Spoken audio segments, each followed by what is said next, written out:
All right, folks, back here on Inside Analysis at Conga Connect down in Orlando, Florida. We saw the keynotes today. We got a new logo, we got a new mission, we got a new beautiful brand.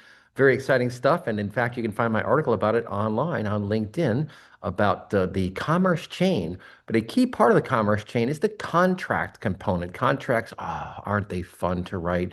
People have enjoyed writing contracts. I'm joking. For thousands of years, these days you can automate contract writing, and that is a tremendous resource because, as I suggest, number one, they're not a lot of fun to write. And number two, when things are really tedious and boring, humans tend to make mistakes. And you don't want mistakes in contracts. The next person I've got is Jason Smith from Conga. Jason, you know a lot about this. Contract automation is a brilliant service. And when you can leverage the corpus of knowledge of an organization and give it some direction, that's even better, right?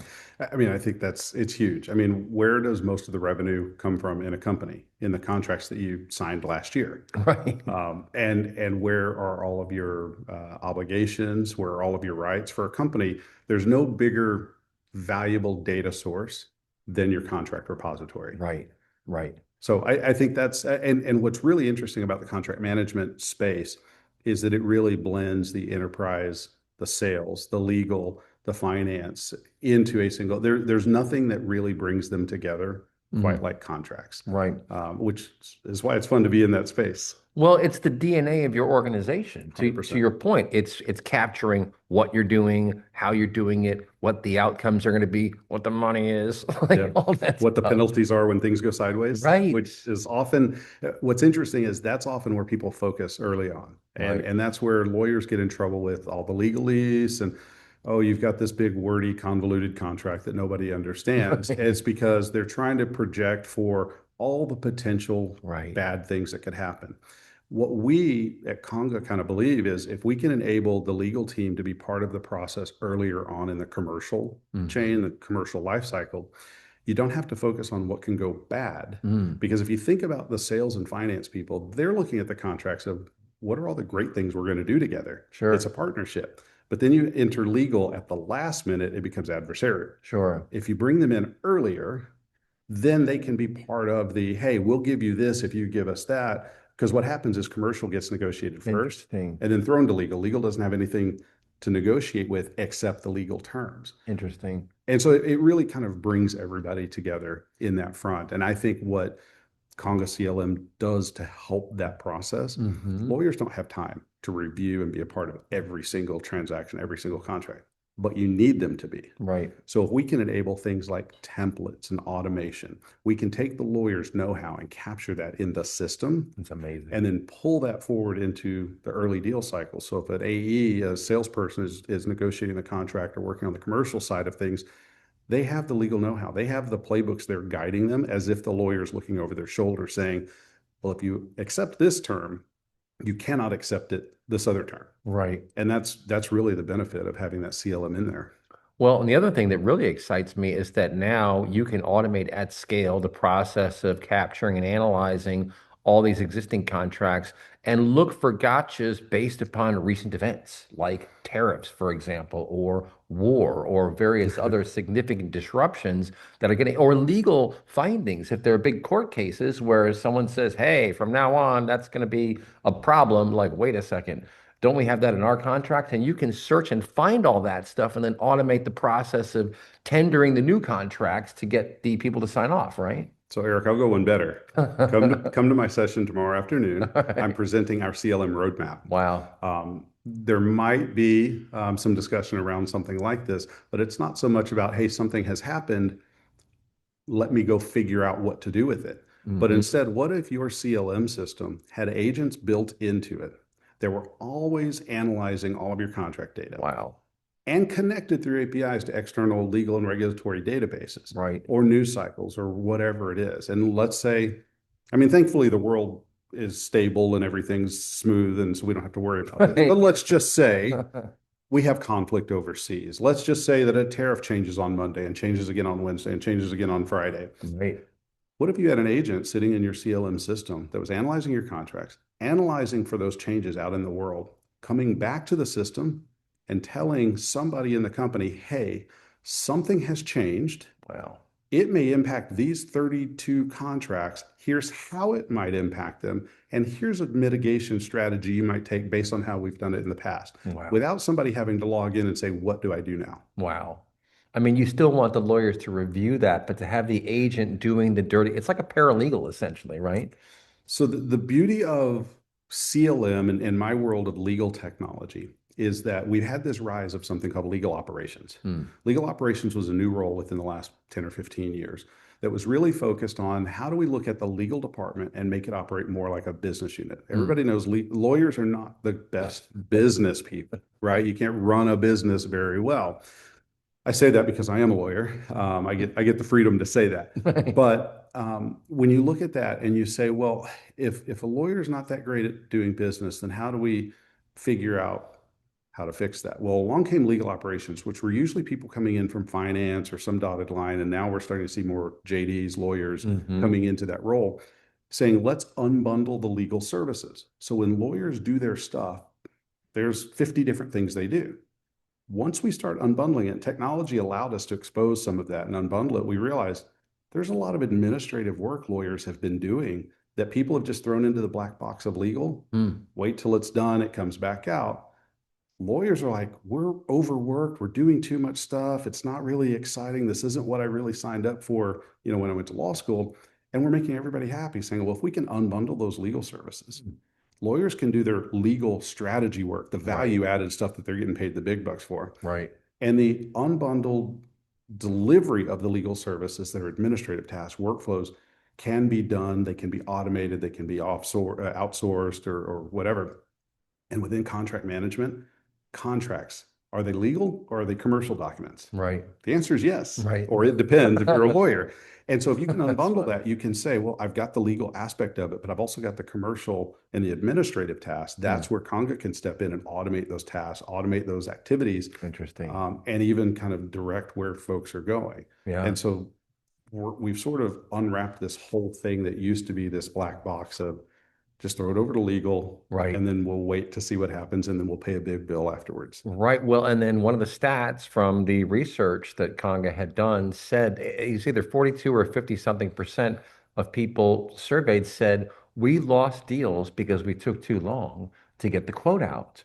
Yeah. And legal is a big part of that process. Legal is a bit of a drag on the process typically. So that makes the salespeople unhappy. That makes the CFO unhappy. That makes the CEO unhappy. The lawyers are like, hey, we had to do our job. Yeah, But to your point, if you can break out the administrivia for them, and I love that word, a friend of mine told that's me, awesome. just like break that out and have the automation do that, then you fast track and you're going to get that deal, right? And I think you just kind of reiterated what I said a little while ago, which was if you take the commercial and the legal side of things and you break them up and you look at that, when you start looking at unbundling these services and the legal team is now focused more on how can I help you with your deal, building this infrastructure that happens early on in the stage. Mm-hmm. The legal's always looked at as the Department of No, or the sales prevention department. The And so sales prevention one of my department. customers, when I implemented CLM years ago, they created a dashboard and said, well, we want to see where the bottlenecks are. Let's measure cycle time and let's put a graph across the top to show where the contracts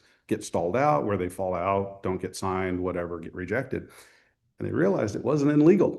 Wow. It was in other pieces and parts, or sometimes it goes to legal, but then goes to the other party. We're Mm-hmm. waiting, legal's waiting, but everybody's like, that's legal, that's legal, that's legal. Right. They were able to expose, hey, this isn't us. Wow. And I don't know how many times now deploying a CLM system where the legal team has said, see, it wasn't us. And don't just take our word for it, let the data tell you. That's funny. Well, observability, that's one of the keys. And now we can have that observability. That's one of the most exciting things, I think, in the tech space. We need, maybe a little more of it from the AI in some cases. I think that Conga has done a good job on that front with Amy, with giving, because you're tracking all the logs and you're keeping track of what it does and decisions it makes. And then you can have the LLM examine that too. So this is the fun, exciting part about the world we live in today is that humans are still extremely valuable. We are the point. Like we're just using the AI as a tool to get us somewhere. And you build scaffolding, if you will, in the form of systems to be able to see things and do things. But to your point, we want the lawyers focused on their strategy and on really understanding the law and the application of the law. And they don't have as much time to do that if they're focused on administrivia, if they're focused on the boring, detailed parts that have to get done, which nobody really wants to do. And that's what automation is for. Well, folks, stand by. We've got a podcast bonus segment coming up next with Jason Smith from Conga here at the Conga Connect. Very exciting stuff, connecting the commerce chain, folks. We'll be right back in 1 second. You're listening to Inside Analysis.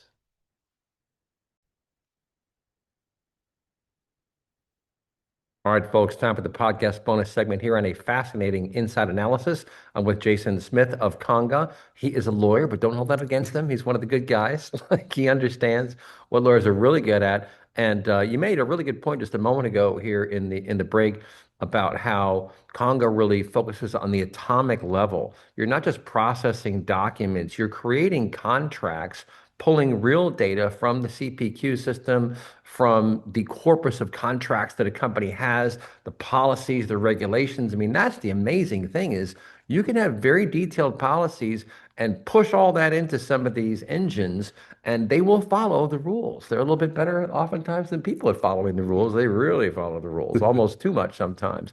But that all comes together to create some opportunities for automation of contracts, of getting things done. And you have an amazing story about 300,000 signatures in Brazil. Tell us that story. Yeah, so in the legal space, there are plaintiffs' law firms that look for some of these sort of big mass casualty or mass tort events where a lot of people have been harmed by something, whether it's a data breach, whether it's a product liability issue, so on and so forth. And a lot of law firms have really made a lot of business out of that. One in particular was a dam, a physical dam collapsed in a remote village, I think it was Brazil, and flooded towns, and there were lots of casualties and lots of damage and lots of issues. So, of course, the lawyers kind of swooped in and said, all right, we got to gather. And the way that you go through the process of these mass tort litigation is you can certify a class. So if you've ever gotten those notices saying, hey, have you used this product? Right. Sign up here. So what the lawyers are trying to do is trying to get a bunch of plaintiffs that have a similar cause of action and then use that as a certified class against the defendant. It often leads to bigger judgments, more money for the firms, and so on and so forth. But it's also, instead of trying 300,000 individual cases, the courts don't want that, right? So they want to enable you to certify a class. You have one plaintiff that represents everybody in the class. And so what happened here was you had a lot of these plaintiffs that had potential damages from whether it was property, loss of life, or something else. But the court said, you have 72 hours to get 300,000 signatures for us to certify this class. Wow. So they came to Conga. And because we've got document automation and we've got capabilities to really kind of do this work at scale, we created the ability to kind of do a mail merge of this list of potential plaintiffs that they had out there with the forms that were needed to be signed. Because we've got our own platform and our own e-signature platform. Wow. They sent this thing out. And oh, by the way, the Wi-Fi was not spectacular in this remote area, right? But we had to push it out to SMS, text messages, and phones as well. And I'm sure lots of folks have seen these messages where, you have you been injured? Here's your text, and you're like, where did that come from? Well, you're on a list from somewhere, a customer list, and so they sent it out. And within 72 hours, had over 300,000 signatures. They were able to then certify this class and take it forward. That's crazy. And I'm fairly good at math. That's over 4,000 signatures an hour. I went to law school not to do math in public, so I'm going to trust your word for that. That's about 4,100 or so, because you figure 24 hours in a day, 4,000 times 25, is 100,000, and you got 300,000, so 72 hours. It's just about 4,100 per hour. And I think I think that's crazy. That's where we talk about, the technology helps us scale what the humans just couldn't do. Right. There's no way you'd ever be able to pull that up without automation. Like, absolutely no chance, which I'm just guessing here. I don't want to speak for the judge, but the judge probably like, not going to let this happen. And then he's like, wow, it happened. Yeah. And maybe that was it. It was like, I'm going to throw this gauntlet down and test you on something I don't think you'll be able to do. So I don't have to worry about it. Right. Well, guess what? Guess what? Here they are. Well, but that's such a perfect example to show you how the difficult side of the tedious side of these big visions can be tackled with automation. But you have to have a string of technologies. Like you say, you had contract automation, you have your own e-signature component. So you owned the supply chain, if you will, from start to finish. And that's called connecting the commerce chain, right? And I think that is a key differentiator for Conga, being able to have the CPQ, the CLM, the doc auto, the signature, and all the other components. Right. Because otherwise, you're going to have to piece together these things. You're going to have Right. to use best of breed of this and best of breed of that, Right. and put those together. It doesn't always work well. It's also why we view everything from a data level, from the atomic level, because the piece of data that was in your quote or your pricing or your proposal that ends up in your contract, that ends up in the e-signature process, that ends up in your obligations and analysis after the fact, Right. then feeds back to the beginning of Right. the system as well. If you don't have that single piece of data that's sort of normalized on a single platform, then what you're having to do is you're having to translate everything. So legal looks at it one way, finance, sales, they all look at it for their own purposes. And if they're in their own systems, it's written for their own speech and the way that they talk, it Right. doesn't necessarily overlap. What you end up with is, oh, I've got all these great systems. I want to have dashboards and reports.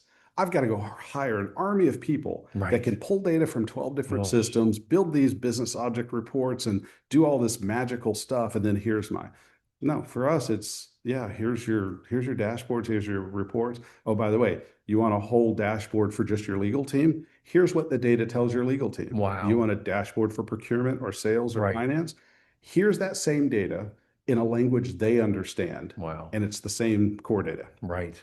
Well, and the fact that you go to the atomic level is very encouraging because, to your point, and to kind of close the loop here, contracts define your business.